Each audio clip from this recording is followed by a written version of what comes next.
Whenever Marcus is ready.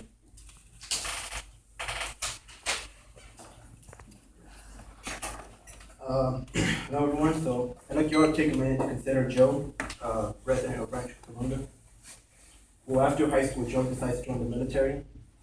He gives up his home, his family, his friends, pretty much everything he knows to serve the nation. Unfortunately, when he comes back, he's suffering from having trouble getting back to civilian life. He no longer has a superior officer to tell him what to do at any given moment, despite for 2 years being told to strictly follow orders.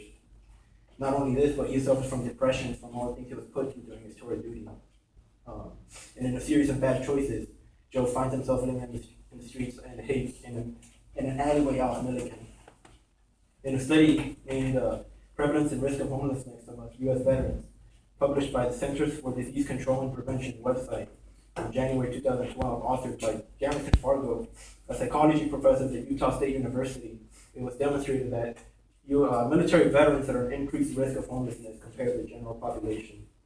In a survey handed out to the class, 11 out of 18 of you reported that you were concerned with homelessness for veterans.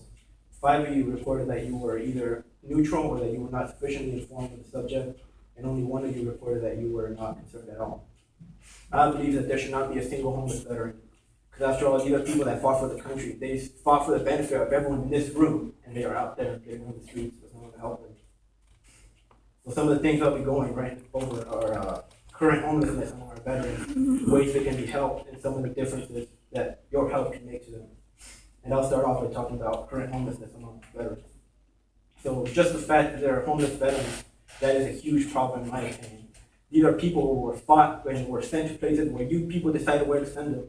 You get to take part in where they go, and yet they are out there living in the streets. If that's not messed up, I don't know what is.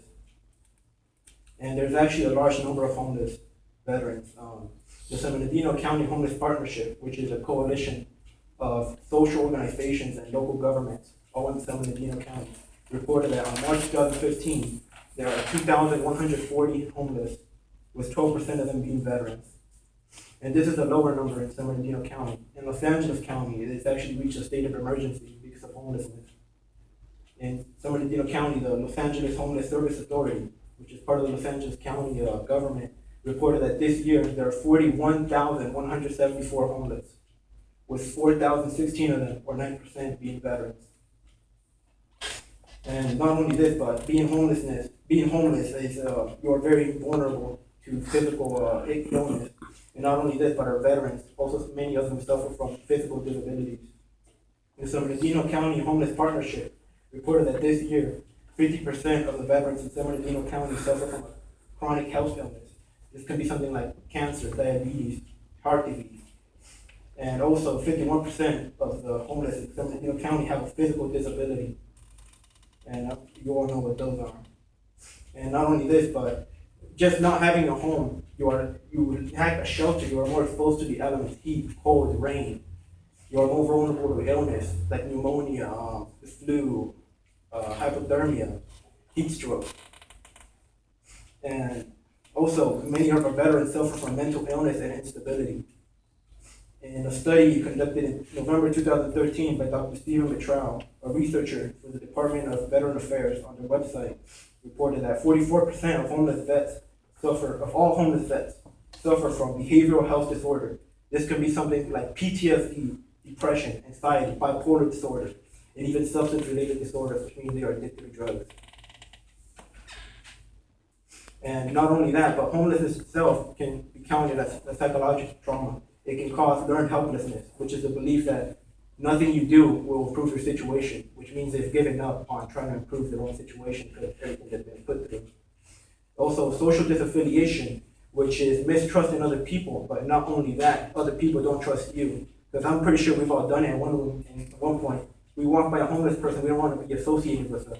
And likewise, a homeless person doesn't trust us because they don't want to be robbed. They don't want to be beat up. They don't want to be assaulted. And so how can we help these people? There are actually many ways we can help get these people off the streets. One of the ways we can help is by contributing time in a shelter or in a food distribution center. Some examples of these include the Salvation Army, the Foothill Family Shelter, which is in an upland on 970 Benson, I believe. and some churches that offer services for the homeless.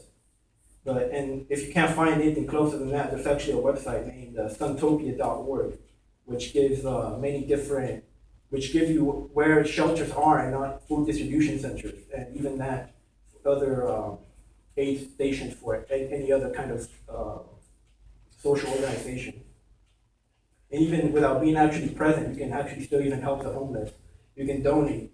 You can donate money if you want. You can donate commodities, food, blankets, pillows. And also, you can also refer a homeless person who doesn't know where they can get aid. How many people here know about 211?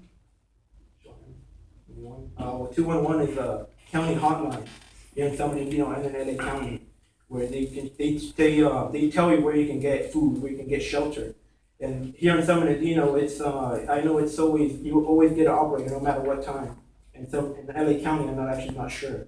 And it's just 3 digits. How hard is it to call a number of 3 digits and ask where the nearest aid station is, where these people get help?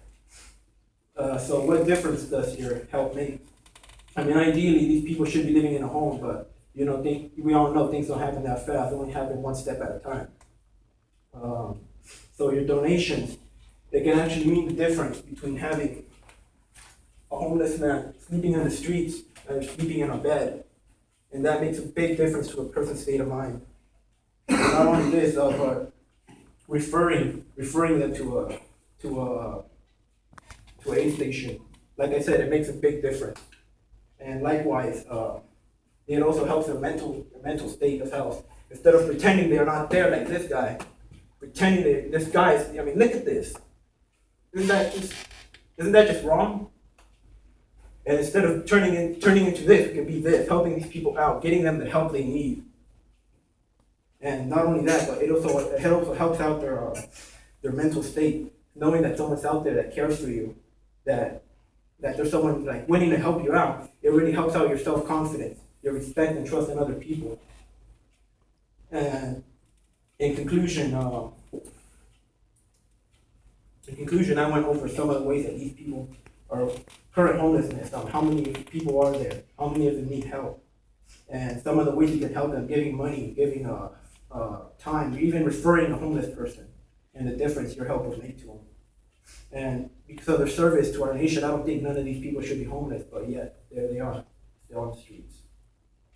And I would like you all to, like, the next homeless person you see, I mean, all you have to do is call 3 numbers. They don't know how to get help. Well, guess what? You have a phone. You can call 211. Get them the help they need. Direct them to where they need to go, to an aid station, get food, sleep, rest, shelter, even clothes.